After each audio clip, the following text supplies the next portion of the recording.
आप सभी भक्तों का हार्दिक स्वागत। आज के प्रातःकालीन श्रीमद् भागवत के सत्र में। तो आज स्कंद 4 अध्याय 22, चार कुमारों से पृथु महाराज की भेंट, उसके 44 नंबर 44 नंबर श्लोक पे चर्चा करने जा रहे हैं और इसका एक बार अनुवाद में पढ़ देता हूं। राजा ने आगे कहा, अतः हे ब्राह्मणों, मेरा प्राण, पत्नी, बच्चे, घर घर का साज सामान, इंटीरियर, मेरा राज्य, सेना, पृथ्वी तथा विशेष रूप से मेरा राजकोष, ये सब आपको अर्पित है। तो आपने आपके लिए क्या रखा पृथु महाराज जी? आपकी कुछ सिक्योरिटी, आपके कुछ इंश्योरेंस, आपके बाल बच्चों के लिए कुछ रखा ही नहीं आपने। ये क्या कर दिया आपने? तो ये तो चार कुमारों से जो उनको अनुग्रह प्राप्त हुआ है, उनको जो उनकी सेवा का, उनके एसोसिएशन का, साधु संग जो प्राप्त हुआ है, उससे वो ग्रेटिट्यूड में कृतार्थ होके, गदगद हो करके, स्वाभाविक रूप से, इच्छा से, जबरदस्ती नहीं, इच्छा से ये वचन वो कह रहे हैं।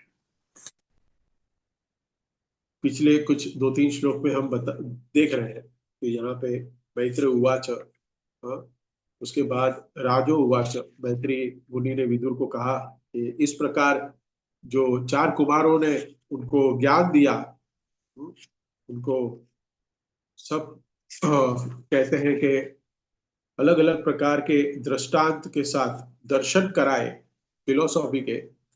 उसके बाद अ, विदुर को कहते हैं मैत्रेय कि आगे उन्होंने अभी उसके प्रत्युत्तर में, उसके आंसर में पृथु महाराज ये सब कर रहे हैं। क्या कर रहे हैं? सब कुछ दे दिया। हमारे जीवन में जो साधुगण है, हमारे आसपास एसोसिएशन में गुरु है हमारे, उन्हीं के द्वारा अगर हम कहें तो हमारा जीवन जो है जीवित होता है। नहीं तो हम तो मृत है, हमको कुछ नहीं पता है। अगर वो है हमारे जीवन में और उनसे हम साधु संघ के द्वारा उनके वचनों को हम सुनते हैं तो हम जीवित हो जाते हैं।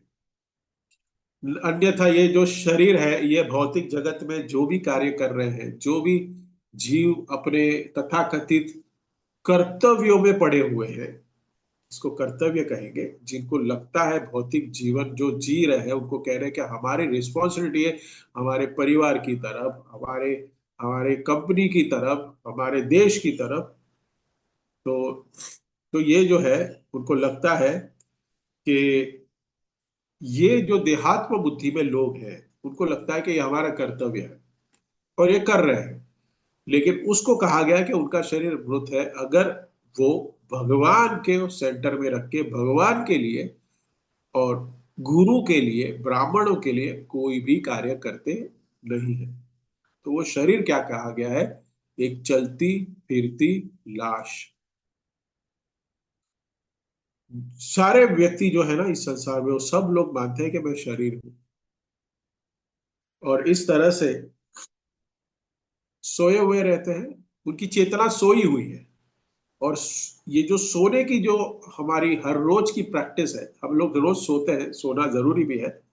तो इस सोने को भी शास्त्रों में अर्ध मृत बताया गया है कि आदमी मर जाता है उतने समय के, क्योंकि कोई कार्य नहीं करता।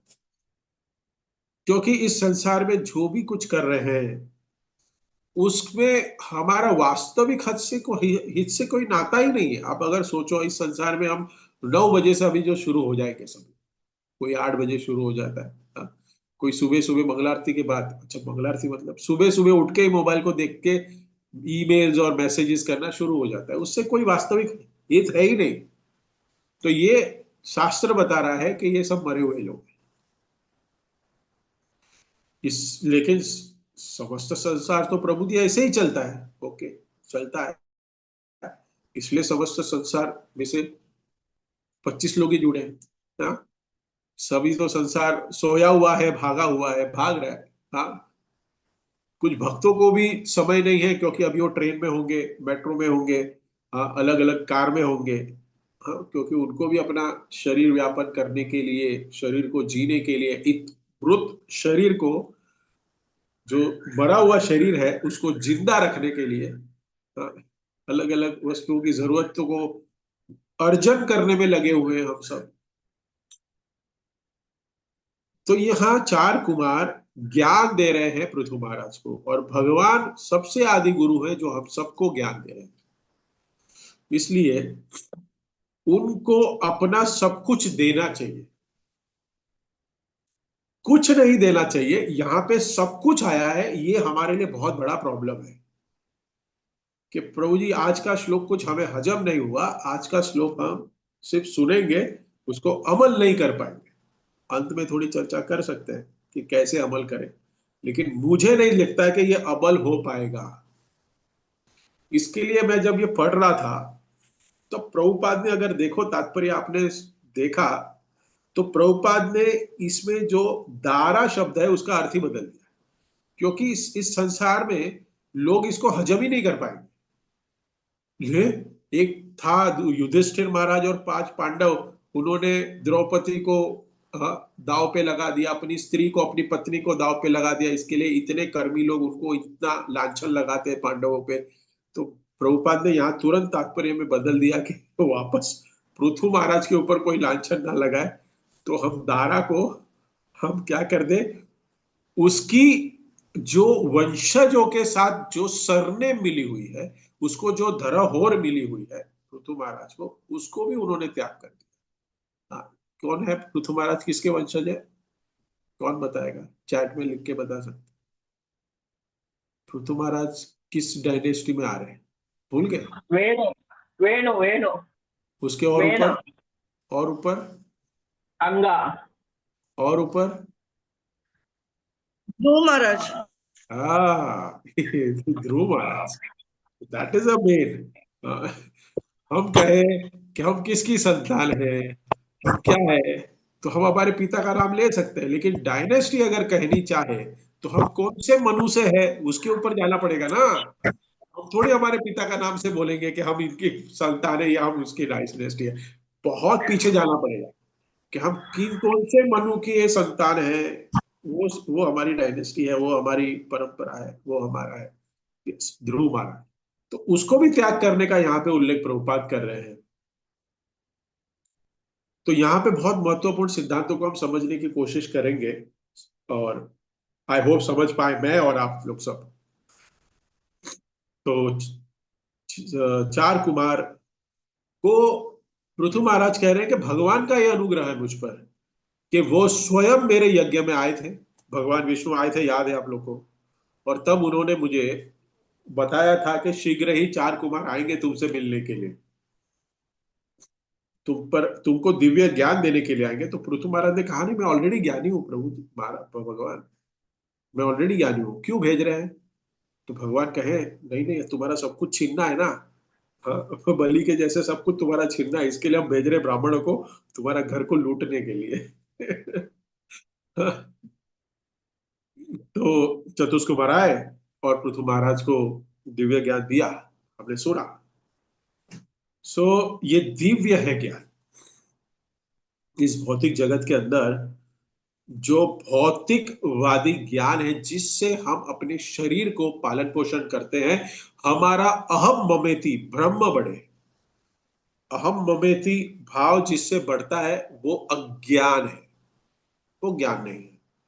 वास्तविक ज्ञान, केवल हम कहें तो भगवान और जीव के बीच में जो संबंध है, उस संबंध को जागरूक करने वाले वाक्य, उस संबंध को जागरूक करने वाले शब्द, उसी को हम ज्ञान कह सकते हैं, उसी को हम सरस्वती कह सकते हैं।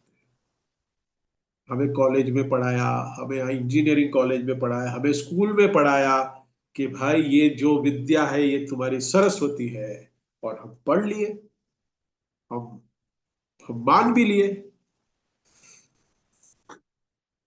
लेकिन आत्मा के स्तर पे हर ज्ञान को देखना, ये वास्तविक ज्ञान है। वास्तविक ज्ञान वही है कि आत्मा के स्तर पर हम जो भी संसार में देख रहे हैं, इस संसार में जो भी देख रहे हैं, वो अगर हमें भगवान के साथ कनेक्ट करती है तो वो ज्ञान जो है वो ज्ञान है। नहीं तो ये तो अज्ञान है। सब कुछ जो हम पढ़ रहे हैं आज स्कूल में कॉलेज में, जो भी पढ़ाया जा रहा है, हाँ, वो सब कुछ अज्ञान है। शास्त्र कह रहा है, मैं नहीं कह रहा। भगवान भगवत गीता में भी कहते हैं। इसलिए ओम अज्ञानति मिरांधस्य ज्ञानांजन शलाकया चक्षुरुन्मीलितम येन तस्मै श्री गुरुवे नमः। हम ये प्रतिदिन गाते हैं और अभी भी गाई गुरु के चरणों में कि अज्ञानति मिरांधस्य, जो हमारे आंखें हैं वो हमारी अज्ञान के अंजन से भरी हुई है हमारी आंखें। और ज्ञान अंजना शलाकया, तो ये जो गुरु है वो हमारे ज्ञान के अंजन हमारे आंखों में लगाते हैं। अंजन, वो आंखों में लगाते हैं ज्ञान का। ये बहुत सुंदर है। अगर हम इसको डिटेल में और समझना जाए कि देखो, ज्ञान को अंजन में लगाना मतलब क्या हो जाएगा, आप जो भी देख रहे हैं वो सब भगवान को कनेक्ट कर सकते हैं। आप उसकी देखने का नजरिया बदल जाएगा। आजकल कोई कोई कहता है अरे ये बहुत बड़ा इंटेलिजेंट है, ये बहुत बड़े इंटेलिजेंट है, ये कॉलेज में पढ़ा, ये यूनिवर्सिटी में पढ़ा, ये है। नहीं, कोई इंटेलिजेंट नहीं है। हार्वर्ड यूनिवर्सिटी में जाओ या कोलंबिया यूनिवर्सिटी में जाओ, कोई भी इंटेलिजेंट नहीं। हमारे सब इंटेलिजेंट कौन है? हमारे आचार्य। कि कैसे उन्होंने एक एक पद, एक एक श्लोक की रचना की जिससे हमें ज्ञान मिल सके। एक एक क्या लॉजिक भी लगाए। हाँ, तो इसी प्रकार से हर चीज को यथारूप दिखाने के लिए हमारे गुरु हमारे आंखों में ज्ञान का अंजन लगाते हैं। चीज को एज इट इज देखना। तो हमारा जीवन के प्रति दृष्टिकोण बदली हो जाता है अगर वो हम अंजन लगाते हैं और उस चीज को कैसे समझे उसको हमें ज्ञान प्रदान करते हैं। क्योंकि हम कभी कभी गलत तरीके से भी, कभी कभी नहीं, हर बार, कभी सही तरीके से समझते ही नहीं, हर बार चीज को अलग तरीके से देखते हैं। तो इस भौतिक जगत में हम सब फंसे हुए हैं और इसको गलत तरीके से देखने के लिए हमें प्रेरित किया जाता है, हमें बाधित किया जाता है। क्योंकि ये गलत वस्तुओं को देखने से, वस्तुओं को गलत नजरिए से देखने के लिए, देखने के वजह से ही ये सारी समस्याओं में हम पड़े हुए हैं। कृष्ण भूलिया, मैं कृष्ण का दास नहीं हूं, मैं कृष्ण से पृथक हूं। ये एक समझ का फेर है, एक भूल है। तो ये जो चक्षु, इससे देखना, उससे चक्षु से देखने का अर्थ नहीं है। इस चक्षु से देख के समझना, ये भी एक चक्षु का कार्य है। ये दर्शन है ना, दर्शन लेने जाते हैं हम, करेक्ट। हम लोग मंदिर में दर्शन लेते हैं। मैं बार बार अपने ग्रुप में कहता हूं कि यू कैन नॉट सी कृष्णा। आप लोग भगवान का दर्शन नहीं ले सकते unless and until you have a शास्त्र चक्षु। शास्त्रों के चक्षु अगर नहीं है तो हम भगवान को एज इट इज नहीं देख सकते, नहीं देखेंगे आप। ये बहुत जरूरी है समझनी इस बात को। भगवान को तत्वतः जानेंगे तभी दर्शन हो सकता है उसका। क्योंकि देखिए कितने सारे जीव है हमारे इस्कॉन के मंदिरों में, हजारों की संख्या में रोज दर्शन करने आते हैं, करेक्ट। और उनको हम क्या कहते हैं? चलो दर्शन लेने जाते हैं।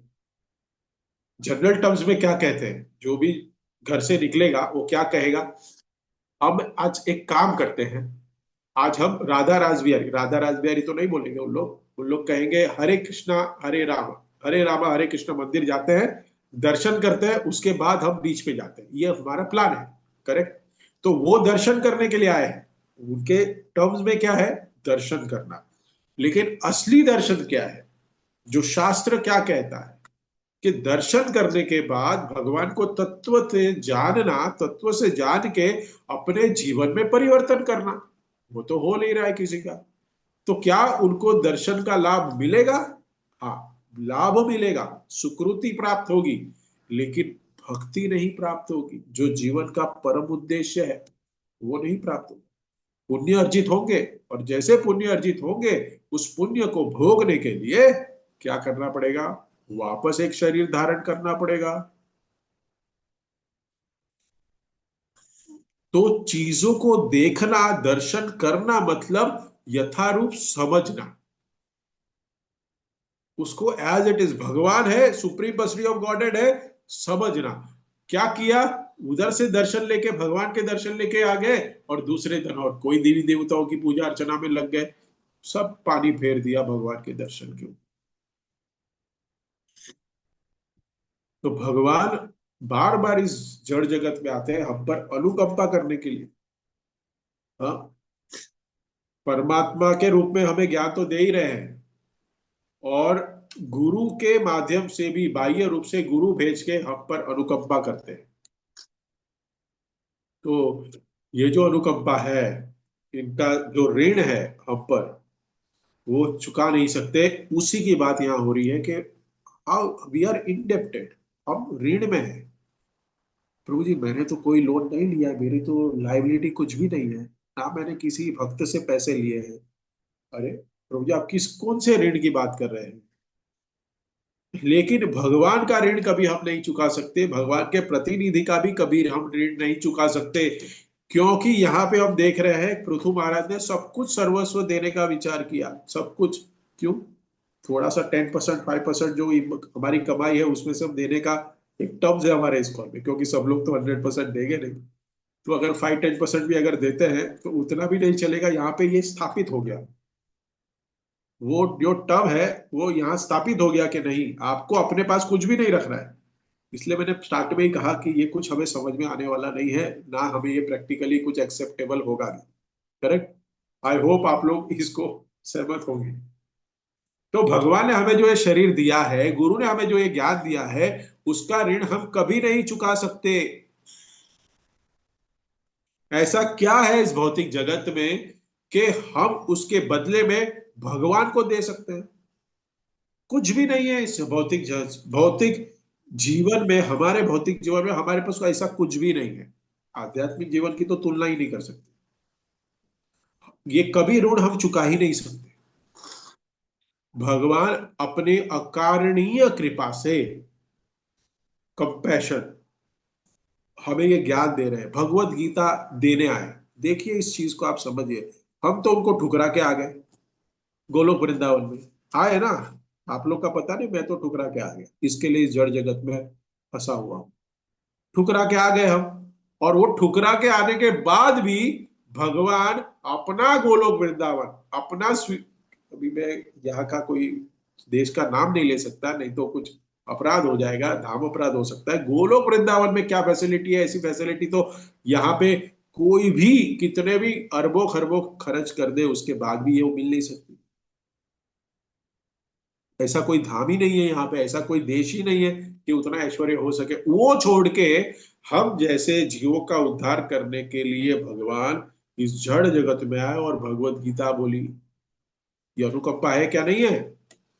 उनका कोई कर्तव्य है? छोड़ के चला गया, ठीक है, गया तू। हम ऐसे भी होता है कि एक जो भक्ति का ग्रुप होता है, सिस्टम होता है, उसमें बहुत सारे भक्त लोग एक एक शिक्षा गुरु, एक काउंसिलर के अंडर जुड़ते हैं। उसके बाद कुछ अनबन हो जाती है तो कुछ लोग चले जाते हैं। करेक्ट? फिर क्या करता है?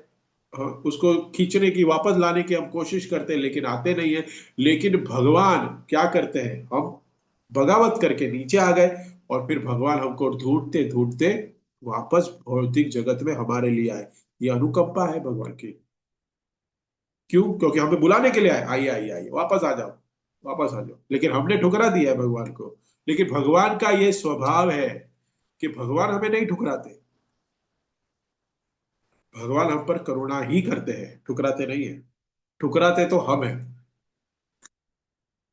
तो इसी के लिए और कहा जाता है, एक ब्रह्मा जी की स्तुति में कहा गया है कि इस ऋण को अगर हमें चुकाना पड़े, जो भगवान के ऋण, गुरु के ऋण को अगर हमें चुकाना भी पड़े, तो ये चुकाने के लिए ब्रह्मा जी की आयु कितनी, ब्रह्मा जी की जो आयु है वो भी कम पड़ेगी। तो ऐसे भगवान जो हम पर इतनी अनुकंपा करते हैं, उनका ऋण जो है हम कैसे चुका सकते हैं ब्रह्मा की आयु मिलने के बाद भी? क्योंकि ब्रह्मा की आयु मिलेगी मतलब हम ज्यादा जिएंगे, ज्यादा जिएंगे तो ज्यादा काम करेंगे, ज्यादा काम करेंगे तो ज्यादा पैसा कमाएंगे। अगर वो हमने सब भगवान को दे भी दिया तो भी भगवान कहते हैं ऋण चुका नहीं सकते। बताइए, कमाइए और कितना कमाना है पैसा। श्रीमद् भागवतम में एक बहुत सुंदर उदाहरण आता है, आप सबको ये वाक्य पता होगा। सांदीपनि मुनि के आश्रम में भगवान ट्रेनिंग लेने के लिए गए हैं। सांदीपनि मुनि कृष्ण को और सुदामा को एक टास्क देते हैं। टास्क है वो कि जंगल से लकड़ी लेके आने के लिए, यज्ञ के लिए लकड़ी लाने के लिए कहते हैं। तो सांदीपनि मुनि जब मिलते हैं इनसे, तो वहां पे भी उनको ये बताते हैं कि आपको मैं कुछ सेवा में लगा रहा हूं, तो उसको सेवा को आप कितना महान समझना चाहिए। देखिए पहले है ना, हमारा प्रॉब्लम क्या है बताएं, कि हमें सेवा तो मिलती है हमारे पास, लेकिन उस सेवा का महत्व हमें नहीं पता, जिससे हमें उस सेवा को मिनियल समझते हैं, इंफीरियर समझते हैं, सुपीरियर कोई सेवा समझते हैं। अब ये डिफरेंशिएट करने लगे। यहाँ पे सांदीपनि मुनि ने पहले ही सुदामा और कृष्ण को बता दिया एक श्लोक के द्वारा। ये श्लोक इस प्रकार है, ये श्लोक है, एता द्वै सच्चिष्ये कर्तव्यम गुरुनिष्ठम यद्वै विशुद्ध भावेन सर्वातात सर्वात्म अपर्णनम गुरु। अपर्णम गुरु, यही एक सत शिष्य का कर्तव्य है। क्या कर्तव्य है? कि वह निष्कृतम, कर्तव्यम गुरु निष्कृतम, उसका कर्तव्य क्या है कि वो प्रयास करे गुरु को, जो गुरु ने उनके ऊपर, शिष्य के ऊपर जो उपकार किया है, कृतार्थ किया है, उसके बदले में अर्पित करने का प्रयास करे। शिष्य का यह कर्तव्य है कि उसके बदले में कुछ अर्पण करे, अर्पण करने का प्रयास करे। यद्वै विशुद्ध भावेन, और उससे क्या करे? वास्तव में ये ऋण तो हम चुका नहीं सकते, जो गुरु हमें प्रदान करते हैं, ज्ञान जो प्रदान करते हैं, उसका ऋण हम नहीं चुका सकते। इसके लिए क्या करें? विशुद्ध भाव से सर्व अर्थ, जो भी सर्व अर्थ, अर्थ आप समझ गए ना, अर्थ क्या है, बताने की जरूरत नहीं। हाँ, सर्व अर्थ जो तथा कथित रूप से हमारा है। प्रभु जी मेरा ही नाम है उस एफडी में, प्रभु जी मेरा ही नाम है नॉमिनी में, प्रभु जी मेरा ही म्यूचुअल फंड में मेरा नाम है, ये सब कुछ मेरा ही। आप बोल रहे हो तथाकथित, मैं नहीं कह रहा हूं। ये श्लोक में सांदीपुनि मुनि भगवान श्री कृष्ण को बोल रहे हैं। सर्व अर्थ, गुरु से जो हमें ज्ञान मिला है, गुरु से जो ज्ञान मिलता है ना, उसमें सबसे पहला ज्ञान क्या है मालूम मालूम है? इसमें ये बता रहे प्रभुपाद, तात्पर्य में भी लिख रहे हैं और अनुवाद में भी है, कि आपका तो कुछ भी नहीं है। सबसे पहला ज्ञान, इस मटेरियल वर्ल्ड में जो आप नाम लिखे हुए हो वो आपका नहीं है। प्रभु जी ये गलत है। तो आपका है ही नहीं, तो प्रभु जी मैं ऋण कैसे चुकाऊंगा? मेरा नहीं है तो मैं कैसे ऋण चुकाऊंगा? ऋण चुकाने के लिए कुछ अपना तो होना चाहिए। बताइए। तो पहला ज्ञान गुरु से यह प्राप्त होता है कि आपका कुछ है ही नहीं, यही वास्तविक ज्ञान है। सब कुछ तो गुरु का है, सब कुछ भगवान का है। तो दो तरीके से हम ऋण नहीं चुका सकते, दो कारणों से। एक तो हमारा कुछ है ही नहीं, कुछ भी हमारा नहीं है। क्यों कुछ भी नहीं है हमारा? क्योंकि हम खाली हाथ आए थे, वो खाली हाथ जाने वाले हैं, ये तो सबको पता है। लेकिन प्रभु जी खाली हाथ जाए थे, जाने वाले थे, जाने वाले हैं और आए थे, बात खत्म। ओके। लेकिन बीच में तो सब कुछ हमारा है ना, उसको तो रहने दो। रखिए। रखिए। दूसरा इसके लिए भी नहीं चुका सकते, क्योंकि जो चीज हमें इतनी बड़ी प्राप्त हुई है, उसके बदले में अगर हमारा कुछ हो भी, ब्रह्मा की आयु भी हमारी हो, कुबेर जैसा कोष भी अगर हमारा हो, तो भी उसको देने से, उसको बदले में हमें जो ज्ञान मिला है उसके बरोबर नहीं है। यहां पे यही सिद्धांत स्थापित हो रहा है। जो हमें शिल प्रभुपाद ने ज्ञान दिया है, जो हमें शिल प्रभुपाद ने किताबें दी है, जो हमारे गुरुजनों ने हमें मार्ग दिखाया है, जिससे आप क्या प्राप्त करने वाले हो बताइए। what you are going to achieve after leaving this body, the eternal service of Lord Krishna। हाँ। एक बार परम पूज्य एक बार महाराज जी बता रहे थे कि अगर सोने का दाम देके भी, सोने का जो दाम है, सोने का जो सोना देके भी अगर आपको क्या कहते हैं, एक फ्रूट का नाम है आंवला, अगर खाना मिले, आपको खाना चाहिए आंवला, इतना पौष्टिक है, इतना इतना अच्छा है सेहत के लिए। कितना भाव देके? गोल्ड कॉइन, गोल्ड देके अगर आपको वस्तु विनिमय बार्टर सिस्टम में अगर गोल्ड देके अगर आपको आंवला मिले तो लेना चाहिए। इतना पौष्टिक है, इतना शरीर के लिए अच्छा है। तो उसकी भी एक तुलना हो गई। लेकिन जो हमें मिलने वाला है, जो हम मार्ग पे लगे हुए हैं, उसकी तो तुलना कोई भी धन के साथ कर ही नहीं सकते। Eternal association of lord Krishna, eternal association, eternal service of lord Krishna in Golok Vrindavan. और उसके लिए अगर हमें सब कुछ सर्वस्व देना पड़े तो आप देंगे क्या? नहीं, एंड में ये प्रश्न है। अगर आपको बॉन्ड पेपर दिया जाए इस्कॉन का कि आप सब कुछ दे दो आपका, और आपको हम गारंटेड भगवत धाम लेके जाएंगे, तो आप दोगे क्या? चलिए, ये एक प्रैक्टिस है, ये एक असाइनमेंट है। तो ये दोनों कारणों से हम तो भगवान की को सब कुछ, कुछ भी हम अर्पण कर ही नहीं सकते जो कि वो हमारा है ही नहीं। और दूसरा, जो हमें ज्ञान मिला है, जो हमें मिल रहा है, उसका तो कोई कंपैरिजन है ही नहीं। सर्वा अर्थ अर्पणम गुरु, सर्व अर्थ, तथा कथित रूप से जो हमने हमारे नाम पे रखा है, हमने इस पे स्टैम्प मारा हुआ है, जो स्वयं हम है आत्मा, वो भी अपनी नहीं है, वो भी भगवान का ही अंश है। और उस आत्मा का ही यूज करके आप जो धन अर्जित कर रहे हो, ध्यान में रखिए, अगर वो आत्मा, अगर वो शरीर में नहीं है, तो एक भी पैसा आपको नहीं मिलेगा। उदाहरण के तरह से कि अगर हम कहीं ऑफिस में काम करते हैं, तो उस शरीर के अंदर आत्मा बैठी है, इसके लिए हमारा बॉस हमें पैसा देता है, सैलरी देती है, शरीर को नहीं दे रहा है। जिस दिन वो आत्मा निकल जाती है और उसके बाद आपकी बॉडी को ऑफिस में लेके छोड़ दिया जाए, तो बॉस आपका क्या बोलेगा? पैसा देगा? सैलरी देगा? नहीं देगा। तो ये क्या है? आत्मा भी भगवान की है, और उस आत्मा, भगवान की आत्मा को ही यूज करके हम जो ये धन अर्जित कर रहे हैं, उस धन पे हम अपना वर्चस्व बनाए बैठे हैं। आई होप मैं भी इस चीज को समझ रहा हूं और आप लोग भी समझ रहे हैं। ये मेरे लिए भी है। ये बहुत वास्तविक और उच्च विचार है पृथु महाराज की और चार कुमारों की शिष्या। ये नियोफाइट डिवोटी नहीं समझ सकता, और इसको जीवन में अमल करना बहुत ही कष्टप्रद है, इम्पॉसिबल है।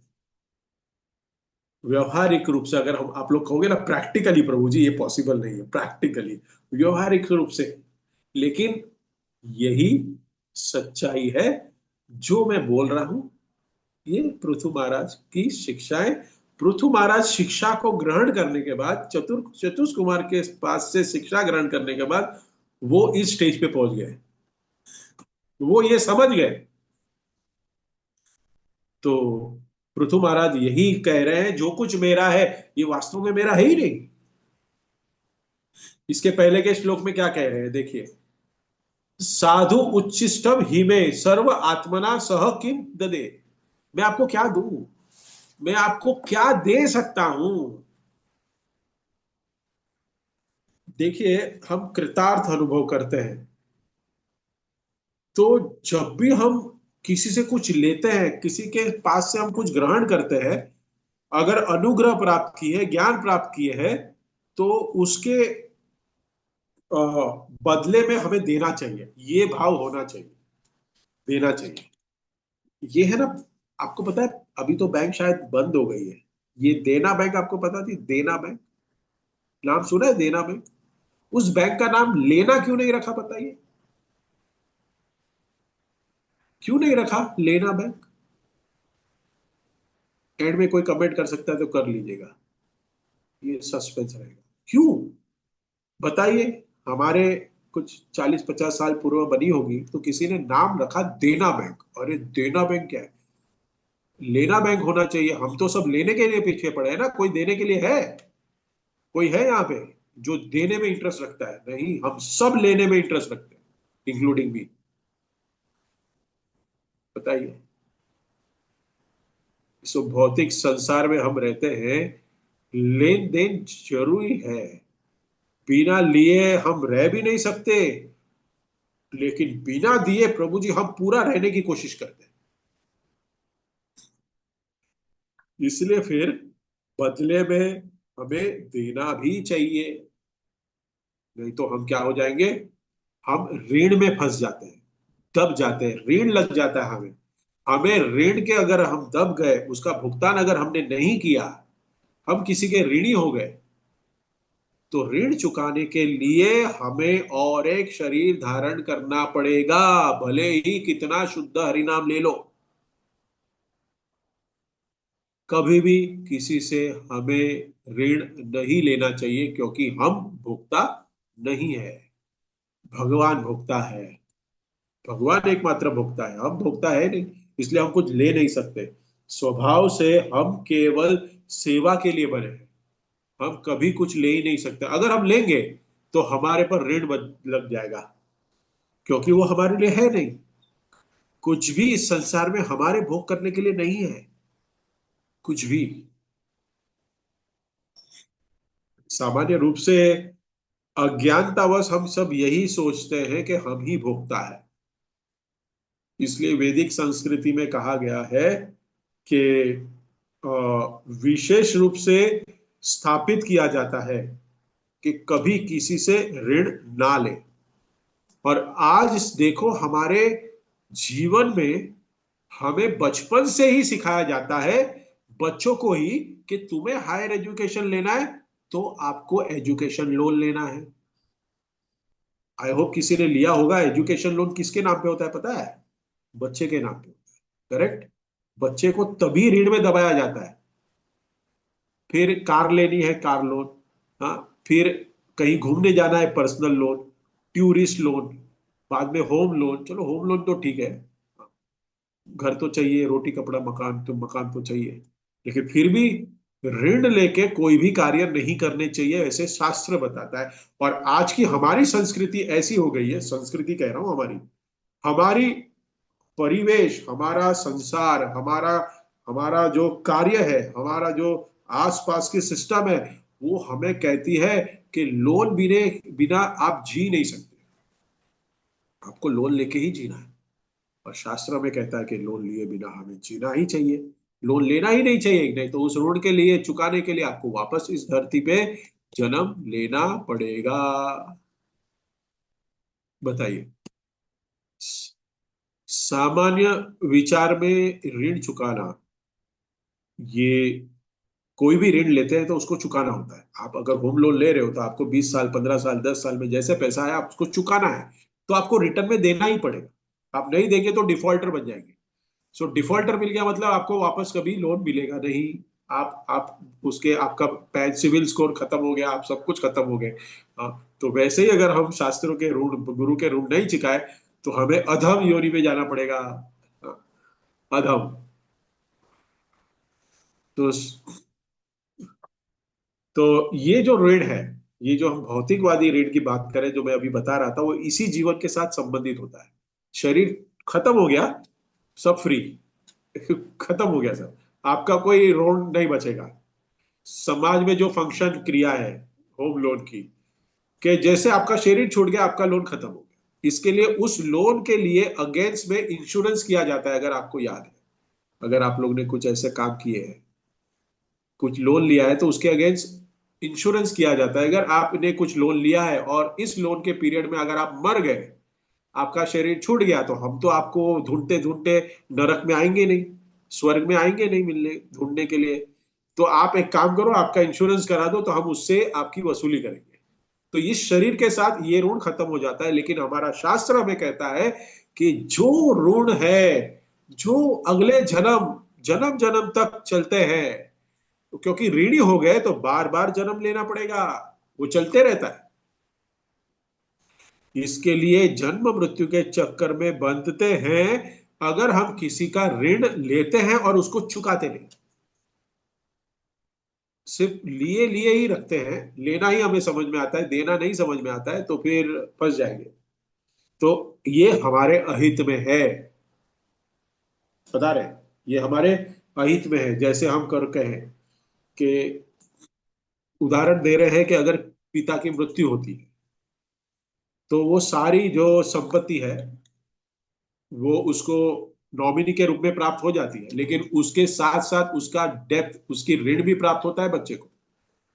अगर पिता कोई भुगतान नहीं कर पाया है, तो वो उसी के ऊपर आता है। तो वो संपत्ति में से जो ऋण बाकी है वो पहले निकाल दिया जाता है, वो चुकाना होता है। तो इस तरह से छोटी छोटी चीजों में हमारी संस्कृति में ये ज्ञान दिया गया है, ये संस्कार को दिया जाता है कि किसी से कोई भी ऋण लेना नहीं चाहिए। किसी से कोई भी ऋण लेना चाहिए मतलब ये फिजिकल नहीं है, ये पैसा नहीं है, सेवा भी है। अगर लेना पड़े भी तो उसको वापस देना भी है। ऐसे संस्कार दिए जाते हैं कि ये समझना चाहिए, अगर मैंने लिया है कुछ तो देना तो पड़ेगा ही। क्योंकि ले दिया, अगर ले लिया तो जन्म मृत्यु के चक्कर में फंस गए। क्या कर दिया, हम फंस गए। अगर हमने नहीं दिया तो, अगर जन्म मृत्यु के चक्कर में हमें से निकलना है और इस जीवन में नहीं दे पाए, तो वापस दूसरा जन्म लेना पड़ेगा देने के लिए। इसलिए कभी से कभी भी किसी से कुछ लेना नहीं चाहिए। यही गुह्य ज्ञान दे रहे हैं पृथु महाराज, कि उन्होंने ज्ञान लिया है किससे, और उस ज्ञान को अर्जन करके वो भगवत धाम जाने वाले हैं। इतना बड़ा क्या मिल गया उनको, रिवॉर्ड मिल गया। और उस रिवॉर्ड के बदले में वो कह रहे हैं कि मुझे आपको सब कुछ देना पड़े तो भी कम है, क्योंकि ये सब कुछ आपका ही है। मैंने तो सिर्फ स्टैंप लगाया मेरा, कुछ 100 साल तक, 50 साल तक, 20 साल तक, 10 साल तक मैंने अपना स्टैंप लगाया है।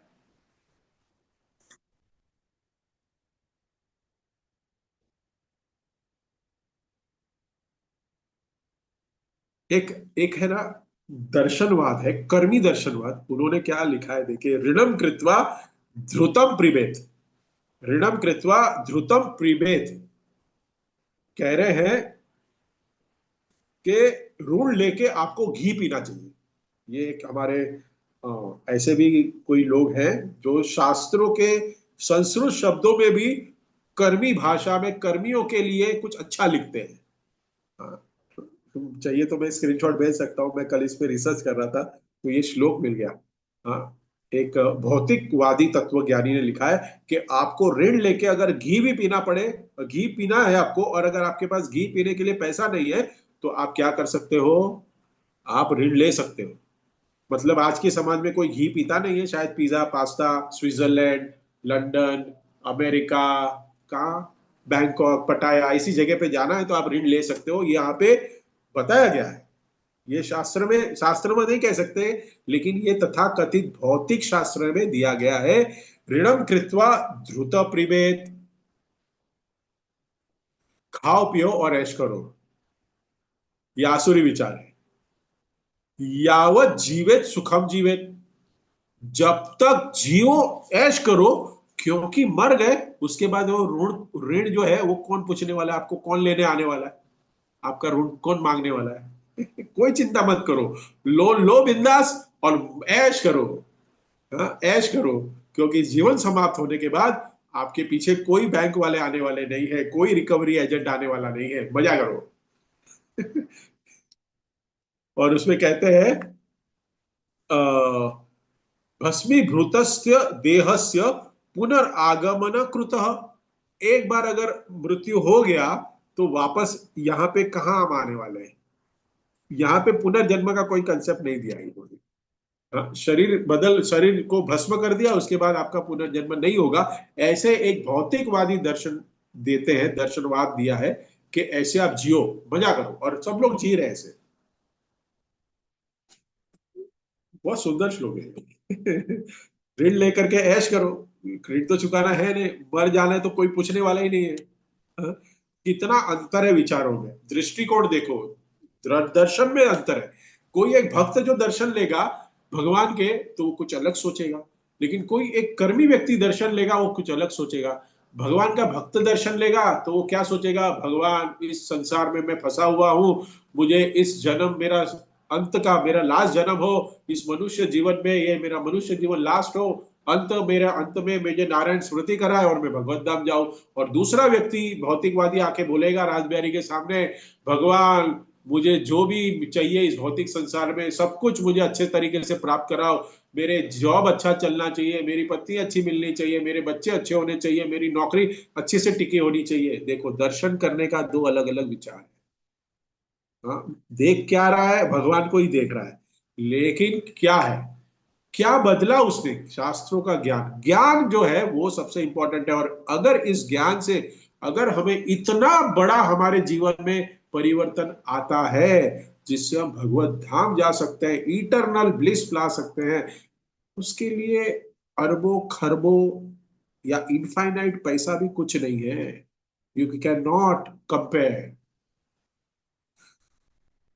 तो ये ऋणम कृत्वा की कि जो धारा है ना, ऋणम कृत्वा, लोन लो लोन लो, इतने फोन आते होंगे, आप लोग को भी आते हैं कि नहीं, लोन लोन लोन। हाँ, आप लोग को एक अंदाजा बता देता हूँ, मैं कभी कभी ऐसे बोलता हूँ, गर्व नहीं है, लेकिन कोई फोन करता है ना, मैं परेशान हो जाता हूँ, फोन उठाया तो बोलते हैं सर जी आपके पास इतनी लोन सैंक्शन हुई है, तो आप ये बताना उनको कि आपके बॉस को मुझे फोन करो, मेरे पास इतना पैसा है कि मैं आपको लोन दे सकता हूँ। उसको बोलिएगा। तो मैं आपको लोन देता हूँ, मुझे लोन नहीं चाहिए। तो ऐसे लोग जो ऋण लेके जीते हैं ना, उनके तो जीवन अगला पूरा होने ही वाला है अगर ऋण चुकाया नहीं तो।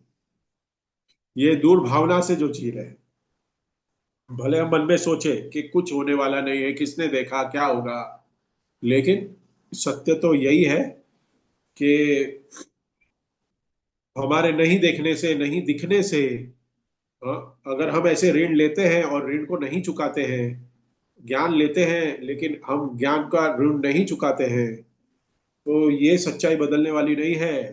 भक्ति मार्ग में भी ये वही वही इतना ही लागू होता है। ये बहुत रिस्की है, हमारे भगवत धाम जाने के लिए बहुत बड़ी बाधा बन सकता है ये हमारा अर्थ।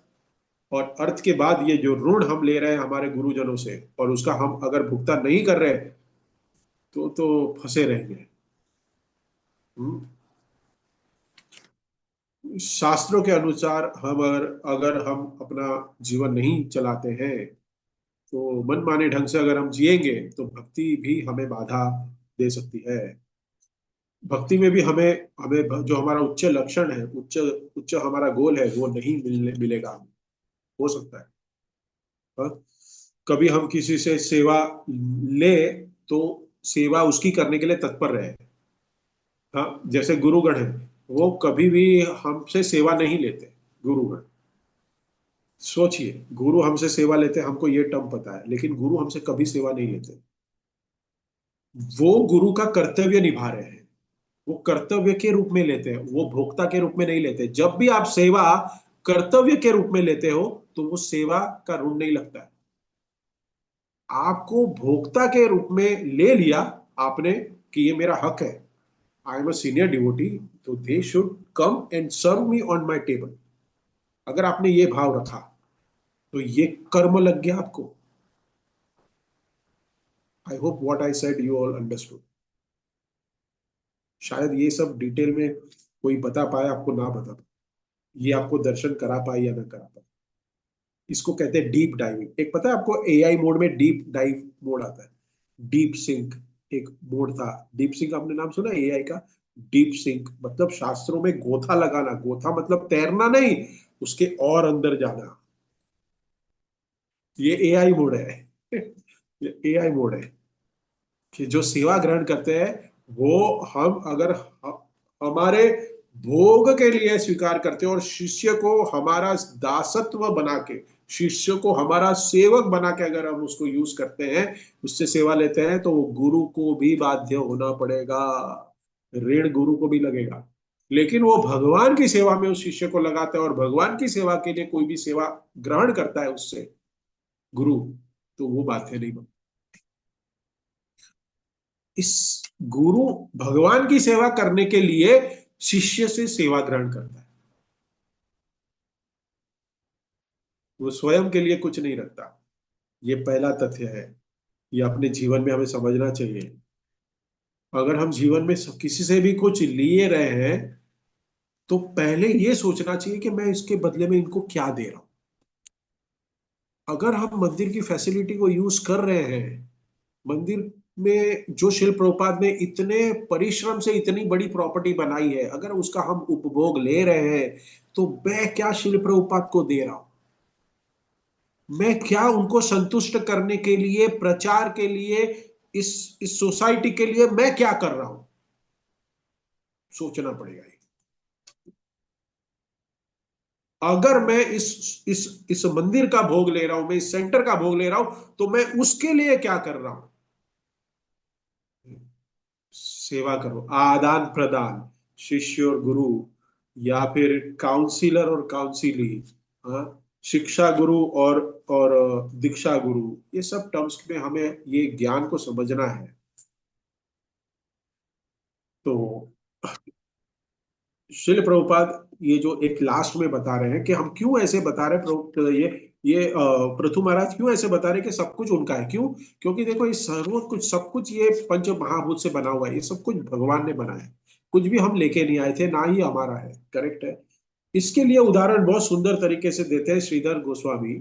श्रीधर स्वामी देते हैं, श्रीपाद श्रीधर स्वामी, जो प्रभुपाद तात्पर्य में बता रहे हैं कि एक जो दास है, वो कुक है, अगर वो कुछ खाना बना रहा है तो उसके लिए जो इंग्रेडिएंट्स है वो कौन दे रहा है?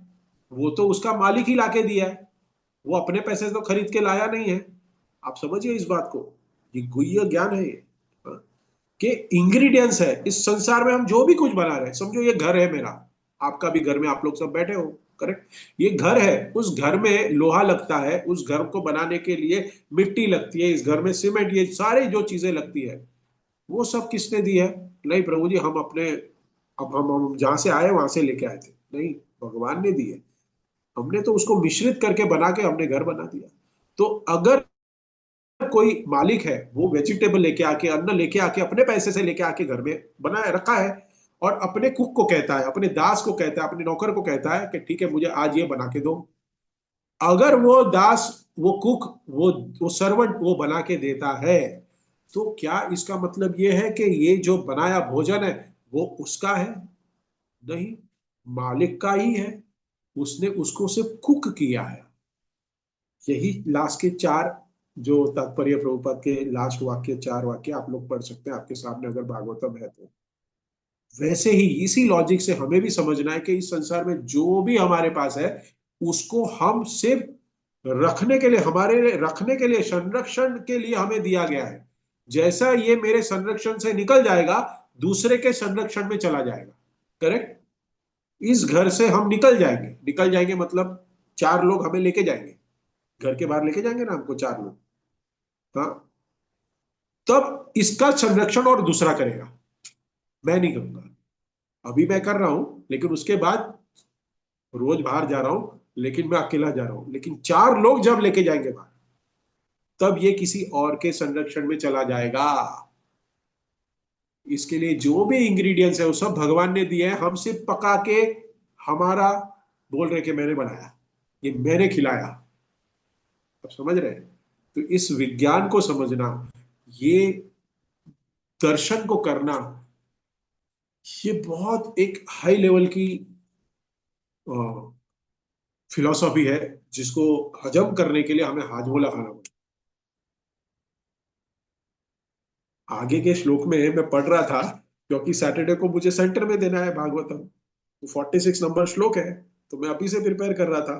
तो वो तो और भी इससे इससे और फिलोसॉफी डीप है वो तो। सो इसी के साथ इस कथा को यहाँ विराम देते हैं।